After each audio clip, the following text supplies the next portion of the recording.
నా పేరు ఎర్ర ప్రసన్న, హన్మకొండ, తెలంగాణ. నేను హౌస్ వైఫ్ను. నేను కవితలు రాస్తుంటాను, పాటలు పాడడం కానీ, ఇక్కడ వంట ప్రోగ్రాంలు అట్లాంటివి కూడా చేస్తూ ఉంటాను. పెయింటింగ్ చేయడం కానీ, ఇంకా ముగ్గులు అట్లాంటి బతుకమ్మలప్పుడు పాటలు పాడడం, ఇలాంటి అన్ని ప్రోగ్రాంలలో నేను తరచుగా పాల్గొంటుంటాను. నాకు వీటన్నిట్లలో కూడా చాలా అవార్డ్స్ వచ్చినాయి. మళ్ళీ మన అందర్ టీవీ వాళ్ళు కూడా నాకు ఉత్తమ మహిళ అనే అవార్డు కూడా ఇచ్చినారు. మళ్ళీ ఇప్పుడు నారీ శక్తి అనే అవార్డు కూడా ఇవ్వడం కూడా చాలా సంతోషంగా ఉంది. వారికి నా యొక్క ధన్యవాదం తెలుపుతున్నాను. మరియు నేను హౌస్ వైఫ్నే, కానీ ఇంట్లో ఉండి మా మదర్ చనిపోయిన తర్వాత ఒకసారి ఎందుకో నాకు ఒక రోజు కవితలాగా అమ్మ మీద కవితలాగా రాయాలనిపించింది. అప్పుడు రాసి నేను పత్రికకు పంపిస్తే వాళ్ళు పత్రికలో ప్రింట్ చేసిండ్రు. ఇక అప్పటి నుంచి నాకు వాటి మీద ఎందుకు ఆసక్తి కలిగింది. ప్రతిసారిగా అన్నిటి మీద కవితలు రాయడము, ఎక్కడ ఏ ప్రోగ్రామ్స్కు నన్ను పిలిచినా కానీ అక్కడికి వెళ్ళి పాల్గొనడం, అట్లా నాకు చాలా సర్టిఫికెట్స్ కూడా వచ్చినాయి. మళ్ళీ ఈ పాటల ప్రోగ్రాంలు ఏవి పెట్టినా కూడా నేను పాటలు పాడుతుంటాను బాగానే. మళ్ళీ ముగ్గుల పోటీలు, సంక్రాంతి పండుగ వస్తే ముగ్గుల పోటీలు పెడుతుంటారు కదా, ఆ ముగ్గుల పోటీలలో కూడా పాల్గొనడం జరుగుతుంది. బతుకమ్మల పండుగ అప్పుడు కూడా పెద్ద పెద్ద బతుకమ్మలను నేర్చుకొని పెడితే బతుకమ్మల పోటీలలో పెద్ద బతుకమ్మను సెలెక్ట్ చేసి ప్రైజులు ఇస్తుంటారు కదా, దానికి కూడా నాకు పార్కులలో ప్రైజులు వచ్చినాయి.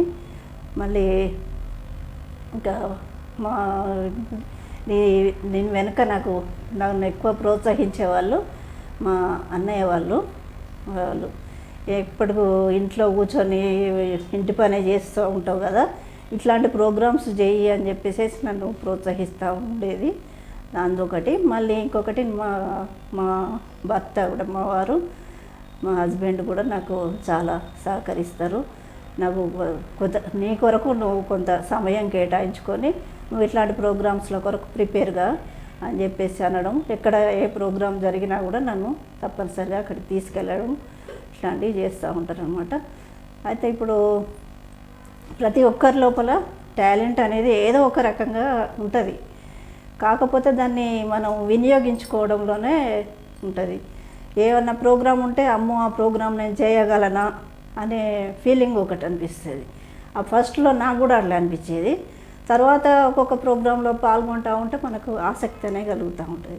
కాబట్టి ప్రతి ఒక్కరి లోపల ఉన్న టాలెంట్ను ఏ విధంగా, ఏ రకమైన టాలెంట్ ఉన్నా కూడా దాన్ని బయటికి తీసుకురాగలరు. అప్పుడే మనకున్న టాలెంట్ అనేది మనకు ఆనందాన్ని ఇస్తుంది, చాలా సంతోషంగా అనిపిస్తుంది. ఈ ప్రోగ్రాం చేయడం కూడా నాకు చాలా సంతోషంగా ఉంది. ఈ అవార్డు రావడం కూడా చాలా వారికి ధన్యవాదం. ఇక యువత విషయానికి వస్తే వాళ్ళు ఒక చదువున అనేదే పెట్టుకోకుండా చదువులో ఉండాలి, మళ్ళీ సమాజంలో జరుగుతున్న విషయాలను కూడా అవగాహన చేసుకొని ఎదుటి వాళ్ళు ఏమేమి చేస్తున్నారు అనేది వాటి గురించి కూడా తెలుసుకోవడం కూడా చాలా ముఖ్యము. సెల్ ఫోన్లు చూడడం ఎంతసేపు చూసిన దానికంటే, మనం ఫోన్లో చూసి యూట్యూబ్లలో చూసిన దానికంటే మనం స్వయంగా చూస్తేనే, అందులో పాల్గొంటేనే మనకు ఉత్సాహం అనేది వస్తుంది. కాబట్టి యువతకు కూడా చాలా కవిత్వం పట్ల కానీ, పాటలలో కానీ చాలా యాక్టివ్స్ ఉన్నారు వాళ్ళు కూడా. కాకపోతే ఎందుకో వాళ్ళు సమయాన్ని కొంచెం ఎక్కువ చదువు మీదనే కేటాయించి, లేదా ఖాళీ దొరికినప్పుడు సెల్ ఫోన్లకు కేటాయిస్తున్నారు.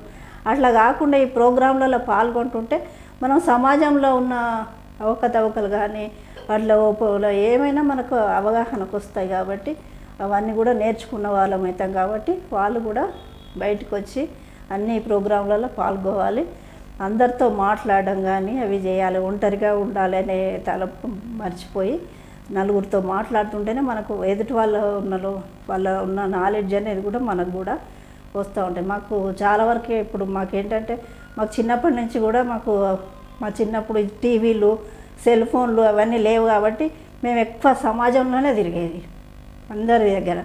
కాబట్టి ఆ రకంగా మాకు వాళ్ళ యొక్క మనస్తత్వాలు కానీ ఏవైనా అన్ని విషయాలు మాకు ఎక్కువగా ఈ స్థాయికి మేము రావడానికనంటే మేము నలుగురిలో కలిసి తిరగడమే. మా ఫ్యామిలీ మొత్తమైనా కూడా చాలా అందరితో బాగా ఉండడు.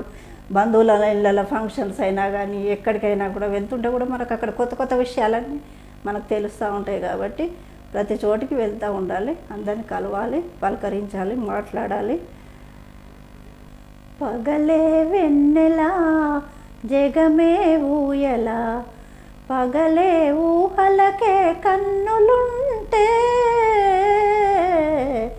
పగలే వెన్నెలా జగమే ఊయలా, నింగిలోన చందమామ తొంగి చూసే, నీటిలోన కలువ పామ పొంగిపోయే, నీ అనుబంధమే మధురానందమై, ఈ అనుబంధమే మధురానందమై, ఎదలో తేనె జల్లు కురిసిపోదా, పగలే వెన్నెలా జగమే ఊయలా, కడలి పిలువ కన్నెవాగు పరుగు తీసే, మురళి పాట విన్న నాగు పరుగు తీసే. థ్యాంక్ యూ, ధన్యవాదం.